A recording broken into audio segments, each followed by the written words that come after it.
I'm Coltrane Stansbury. Over the past 2 decades, I've led organizational transformation efforts across corporate, public, and nonprofit sectors, working with executive teams on culture, talent strategy, operational alignment, and community impact. Throughout that journey, one lesson has consistently reshaped how I think about leadership. The higher you rise, the less your role is to solve problems and the more your role is to rethink how problems are defined. Today, I want to share a perspective that fundamentally changed my leadership approach, shifting from linear problem solving to systems thinking. Many of us were promoted because we're strong problem solvers. We build reputations by being the person who could step in, diagnose quickly, and fix what was broken. But here's the challenge. At the senior level, most of what we face are not isolated problems. They're structural conditions produced by outcomes can be predictable. Linear thinking asks, what caused this event? But system thinking asks, what system produced this pattern? That distinction changes everything.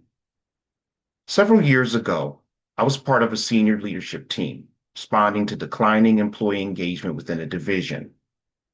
The immediate instinct, very common in organizations, was to implement a visual intervention.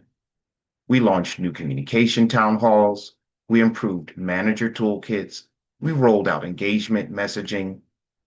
Engagement scores improved slightly the next cycle, then they declined again.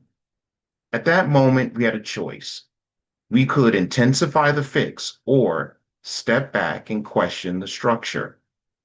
When we examined the broader system, we discovered that engagement wasn't failing because of communication gaps. It was being shaped by competing performance incentives, capacity constraints, and unclear decision rights. Managers were overloaded. High performers were stretched thin. Recognition systems rewarded output but ignored sustainability. In other words, the structure was producing the behavior. No number of town halls could override that. That experience reinforced a powerful lesson. Short-term fixes often relieve symptoms, but structural redesign changes outcomes. System thinking is more than drawing diagrams. It's a disciplined leadership practice. It requires 3 deliberate shifts. Number 1, define the system boundary. Before solving anything, ask, what systems are we actually trying to influence? What variables are within our control? And what constraints shape this system? Too often, we try to optimize one metric, profitability, engagement, growth, without understanding how optimizing one measure constrains another. Sustainable leadership requires clarity about interdependencies and trade-offs. Number 2, look for patterns, not just events.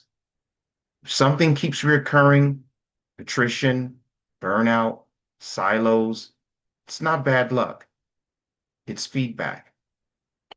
In systems thinking, we examine reinforcing loops, what accelerates growth or decline, balancing loops, what seeks stability, and delays, where cause and effect are separated in time. Executives often overcorrect because they ignore delays. We expect immediate improvement. When it doesn't come, we intervene again, sometimes destabilizing the system further. And 3, change beliefs to change systems. Here's the most uncomfortable truth. Human systems are shaped by the worldview of their leaders. If incentives, structures, and behaviors are misaligned, we must examine the underlying beliefs guiding them. What are we assuming about performance? What are we rewarding? Intentionality or unintentionality?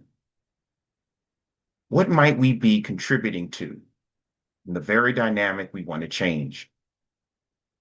Learning at the executive level is the willingness to revise those assumptions. The 5 capacities of system leaders. System thinking is not only analytical, it is emotional. It requires 5 capacities. Curiosity, the humility to say, we may not fully understand this.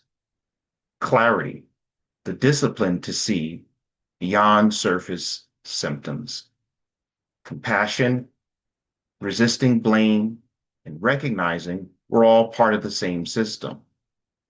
Choice, applying multiple coordinated interventions instead of polarizing around one solution.